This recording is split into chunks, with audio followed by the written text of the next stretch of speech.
हनुमान जी, जिन्हें वीर बजरंग बली के नाम से भी जाना जाता है, भगवान शिव के रुद्रावतार माने जाते हैं। वे राम भक्त, अत्यंत पराक्रमी, विनम्र, ज्ञानवान और भक्तों की रक्षा करने वाले देवता हैं। सामान्यता माना जाता है कि हनुमान जी ब्रह्मचारी थे, परंतु प्रचलित मान्यताओं के अनुसार उनका एक पुत्र हुआ था, मकरध्वज। कुछ लोक कथाओं में यह भी कहा गया है कि हनुमान जी के दो और पुत्र थे, भव्य और चिरंजीवी। परंतु इन कथाओं का आधार पौराणिक ग्रंथों में कम और लोक परंपराओं में अधिक मिलता है। यहाँ मुख्यतः हनुमान जी और मकरध्वज की कथा प्रसिद्ध है। कथा के अनुसार जब लंका दहन के समय हनुमान जी ने समुद्र को पार करने के बाद अपनी पूंछ में आग लगी होने पर लंका जला दी, तब आग बुझाने के लिए वे समुद्र में कूद पड़े। समुद्र के तेज जल प्रवाह और पवन माध्यम से उनका पसीना एक मछली यानी मकर के मुख में जा गिरा।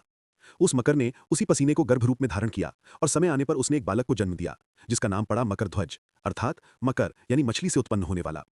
समुद्र और नागलोक के देवता अहिरावण ने, जो रावण का सौतेला भाई था, मकरध्वज को पाया और उसे पाताल लोक ले जाकर अपने राज्य का रक्षक बना दिया। मकरध्वज को बड़ा बलशाली, निष्ठावान और वीर योद्धा बनाकर पाताल के द्वार की रक्षा का दायित्व सौंपा गया।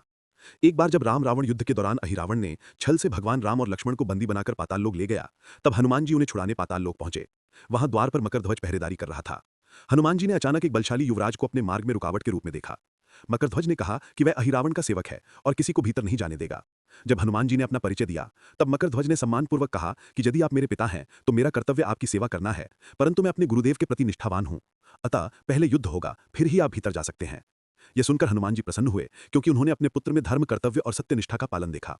दोनों में भीषण युद्ध हुआ। अंत में हनुमान जी ने विजय प्राप्त की, परंतु उन्होंने मकरध्वज को आशीर्वाद देकर जीवित रहने दिया।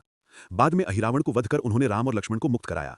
लौटते समय राम जी ने मकरध्वज को पाताल लोक का राजा नियुक्त कर दिया, ताकि वह न्याय और धर्मपूर्वक वहां शासन कर सके। यह कथा हमें सिखाती है कि सच्चा बल केवल शारीरिक शक्ति में नहीं, बल्कि सत्य, कर्तव्य और धर्म के पालन में होता है।